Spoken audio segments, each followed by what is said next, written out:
Good morning, Brightest Hope family. We're just so thankful for you guys joining us, whether it's live in person or online, whether it's live online or if you're watching later on in the week. We just appreciate you. So thank you so much for joining us. We are a religious organization, so we can receive donations. All donations brought in go right back out to the community.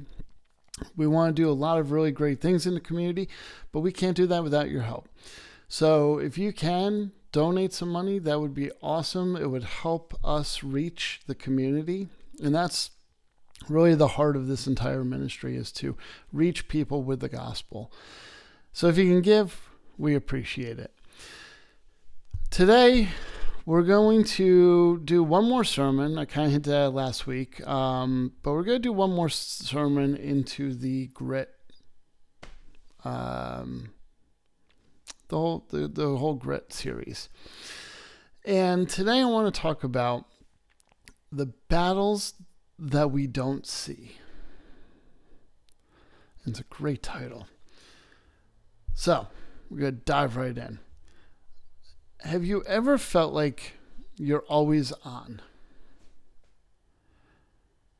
Like life is one big checklist, one thing after another, after another, after another. No matter how much we do, that checklist keeps growing. As fast as we're striking off one item, 3 more get added on. And we strike off another one and 5 more get added on. And there's always, always, always more for us to do. Now, I'm a tech guy. Emails pile up, right? And we get frantic over it. Notifications on our phone, buzz, buzz, buzz, buzz, buzz, buzz. You know, even back then, I remember Blackberries. I don't know if you remember Blackberries, but even with Blackberries, there was a whole thing that we would get the phantom buzz coming from the phone because we kept waiting for another notification. People needing us left and right and calling and texting and how much this world is just constantly buzzing and trying to pull us, right? But we get exhausted. We get really tired. We get worn out. And we keep saying to ourselves, I'm fine. I'm good. I got this. Because that's what strong people do, right? Right? But what if the hardest thing is not to do more? What if the hardest thing for us to learn is when to stop?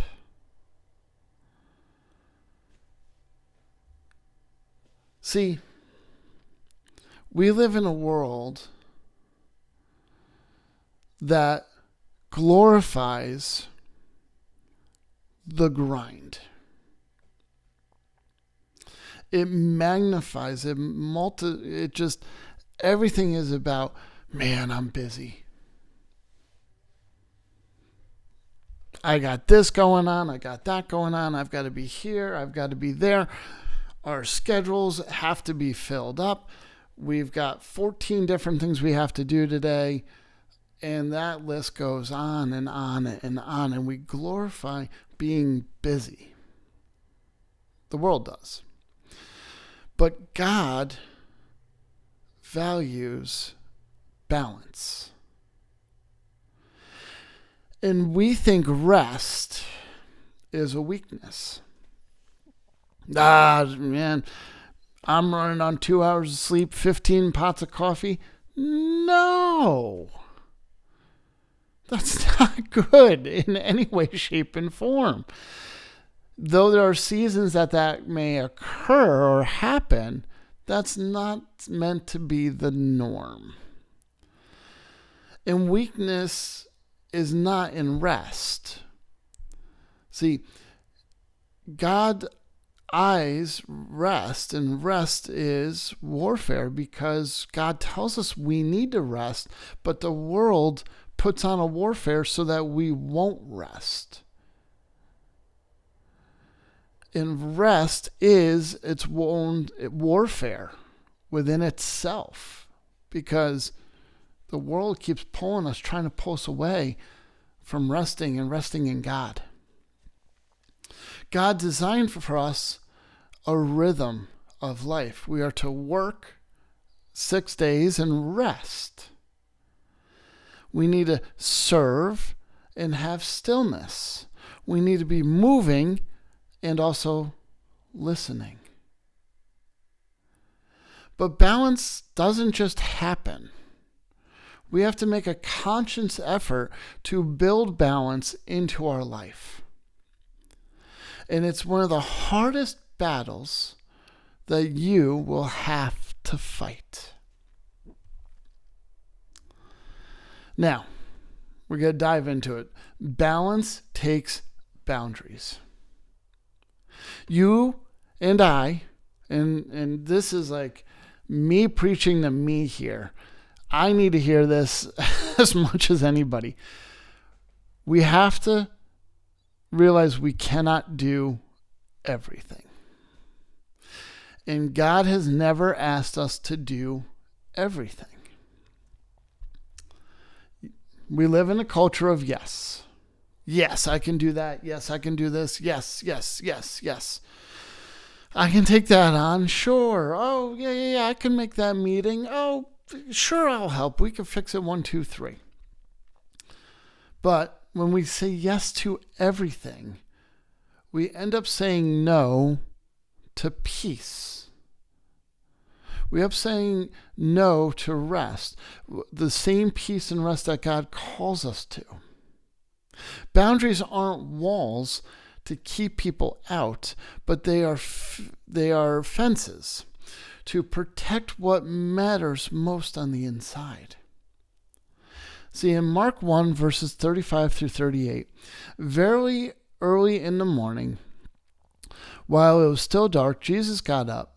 He left the house and he went off to a solitary place where he prayed. Simon and his companions went to look for him. And when they found him, they exclaimed, "Everyone is looking for you." Jesus replied, "Let's go somewhere else, by the nearby villages, so I can preach there also. That is why I have come." See, even Jesus, the Savior of the world, said no in certain circumstances because he knew the greater mission. And it wasn't just no for peace, but it was no to spread the gospel to where it was needed the most. He didn't just let urgency distract him. They need me, they need me, they need me. He knew what was important, and he knew they also needed him, and that he would need to make the journey. He knew that we all, as humans, have limits. He knew his importance, and he knew the purpose of what he needed to do. And friends, if Jesus needed to step away to spend time with the Father to pray, what makes us think that we can run on empty without the Father? We can't. We need the Father so we don't break down. Elon Musk. A few years ago, Elon Musk did an interview where he looked utterly exhausted. And he admitted, when Tesla was going through a hard time, that he was working 120 hours a week. A week. Not 40, 3 times that. 120 hours.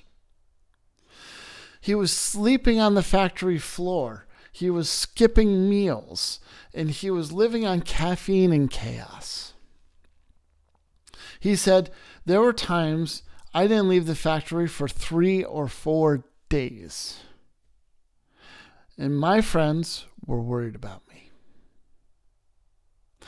He was chasing success, but he was losing his balance. He later said, "No one should put themselves through what I did." See, even one of the most driven men in the world had to admit that you can't build a future if you're burning on fumes yourself. And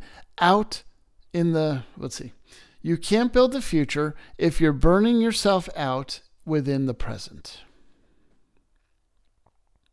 Sometimes the bravest thing that we can do with the grind is to stop running, is to rest long enough for us to breathe.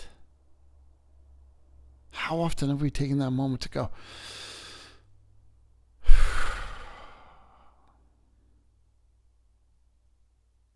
how often is it that we've stopped and listened?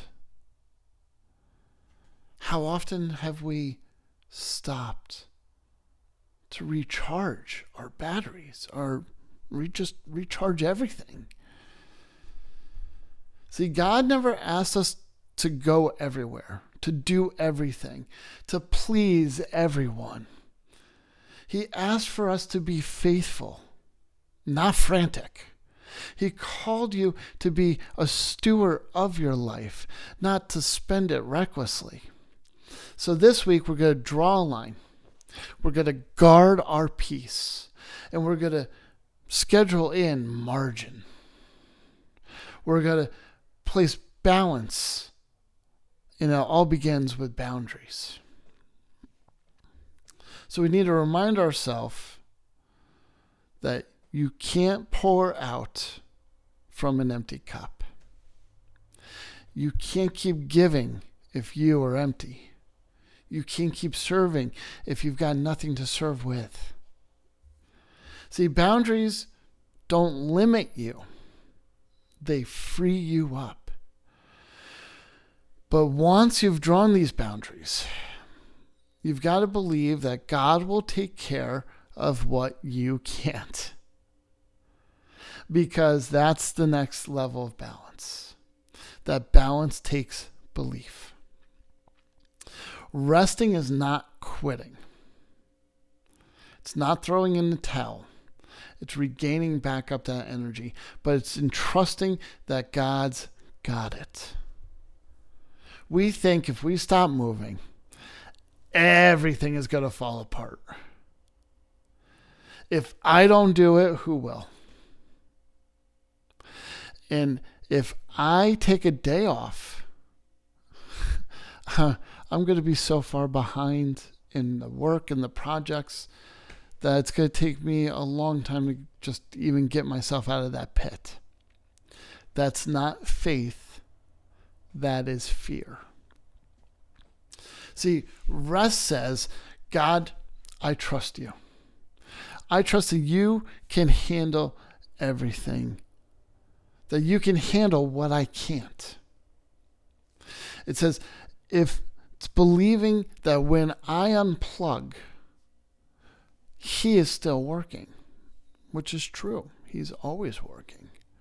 In Exodus 20, verses 8 through 10, God commands the Sabbath. It's not a suggestion to the people. It's a commandment.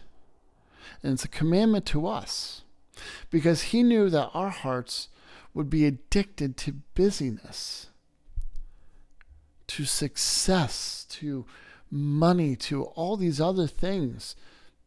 That's not God. In Matthew 11, 28, verse 30, Jesus says, "Come to me. I will give you rest." Notice, he doesn't say, "I'll give you more time to do things." He says, "I'm going to give you rest." Rest is something that he gives to us. Not something that we earn, but it's a gift freely given. And if we can trust God with our eternity, why can't we trust him with our own schedules?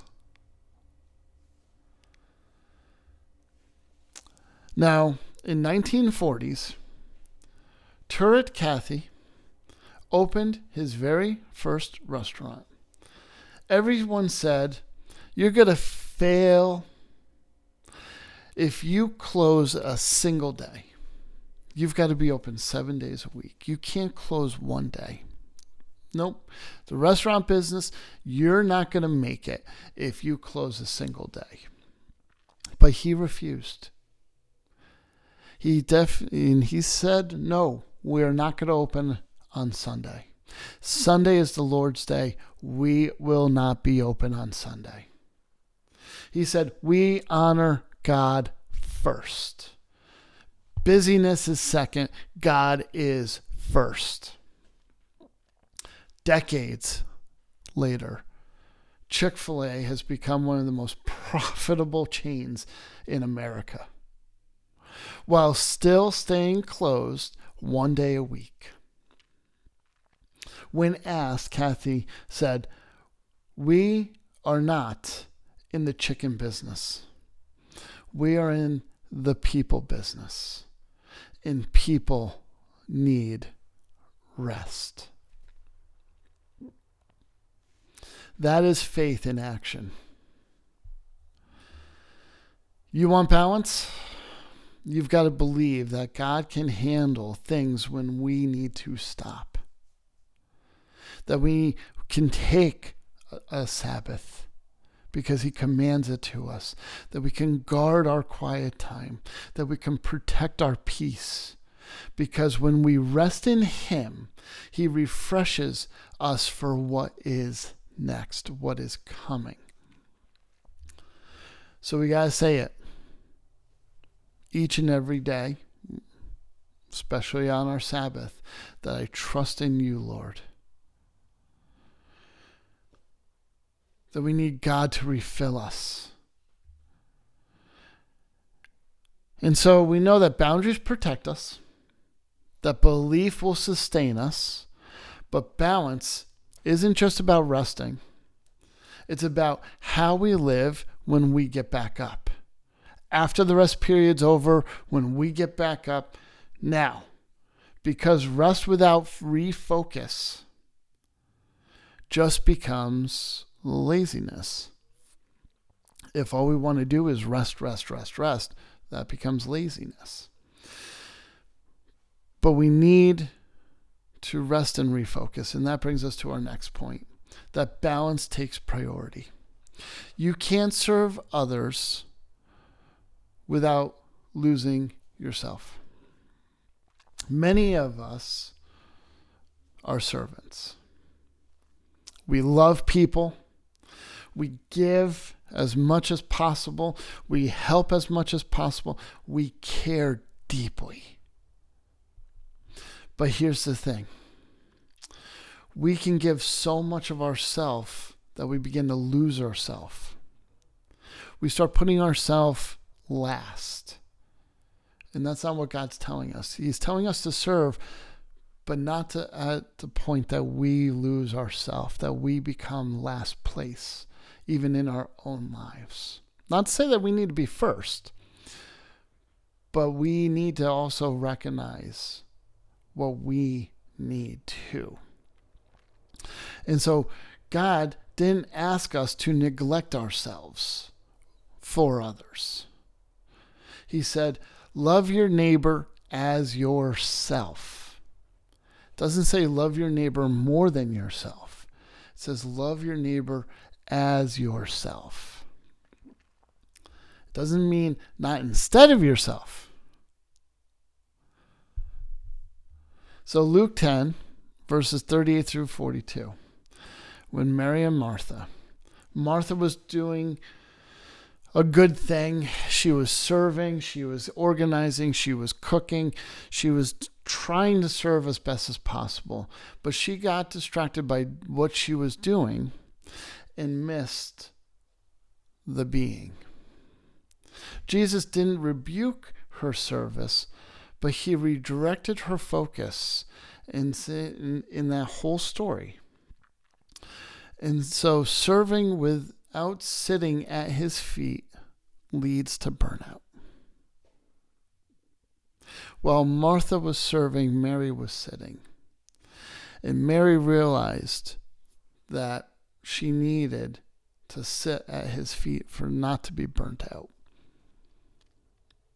But sitting at his feet before serving brings balance. Going to God first before serving will bring balance. Craig Rochelle, he is the pastor of Life Church. Massive church, does a lot of great stuff. When I was doing teen ministry and kids ministry over at one of our local larger churches, we used a lot of their material that they gave out free for churches. They did videos and graphics and all this stuff, and they were giving series out to churches that you can utilize and repurpose for your team or change it or whatever you wanted. It was like, this is what we created, but please use it, because it was to further the gospel. So Craig Rochelle is the lead pastor of Life Church and once admitted that he hit a wall. He was preaching multiple services, leading staff, doing everything possible, until one day he had nothing left in the tank. And he said, I realized I was serving for God, but not spending time with God. So he made some radical changes, building in prayer walks, Sabbath rhythms, and family time. And out of that season came one of the most fruitful, innovative churches in America. He said, I used to think that rest would slow me down. Now I know it keeps me in the race. I love that. That you realize that I was serving for God, but not spending time with God. See, we cannot lead our families, love our spouses, and serve our church effectively if ourselves and our souls are empty. If we're not spending time with God. If we're too busy serving, but not spending time with God, we won't be full, and we can't pour from the empty cup. Balance means that we need to prioritize presence over performance. So this week, before you pour out into others, take some time and sit at Jesus' feet. Let him fill you first. Then you'll serve from overflowing, not obligation. And balance isn't about perfection. It's about a rhythm. Working hard, resting well, and trusting in God and staying full. And that's the battle. And that's how we win. So let's be real. Living a balanced life is super hard. It's hard to say no to people when they're expecting yes. It's hard to stop when the world's not going to slow down. It's hard to trust God enough to rest in him. But that's why it's called the hard thing. Because balance is not natural. It has to be supernatural. It takes grit to draw boundaries. It takes faith to believe while we rest. And it takes wisdom to put first things first. But when you do, peace returns. Clarity returns. And power returns. Because balance isn't weakness, it's worship. Resting isn't quitting, it's trusting. God is not impressed by our burnout. He's blessed by our obedience. He's not looking for busy Christians. He's looking for balanced warriors. So I dare you today to fight for balance. Fight for your Sabbath. Fight for your peace. Draw the line in the ground and stand that ground.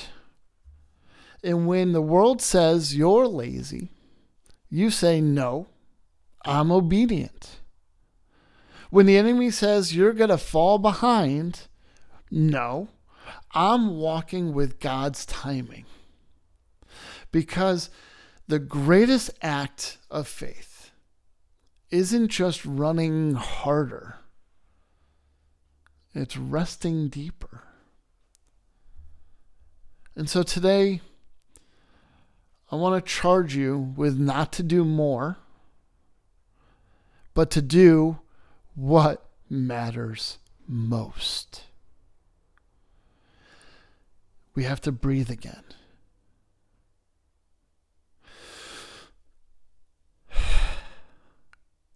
We need to rest again. We need to live in a rhythm of our Redeemer. For the God who made the world in 6 days rested on the seventh. He's telling us that we need to do the same. So that we need to stand up. We need to lift our hands up and declare it with fire in our voice. I will work hard. I will rest well and trust fully, for the victory is God's. The victory is God's and God's alone. The victory is God's. Because when we live a balanced life, we don't just survive the battle, we win it. Receive this today, my friends and family. We're so thankful. Until next time, we love you. God bless you. Take care.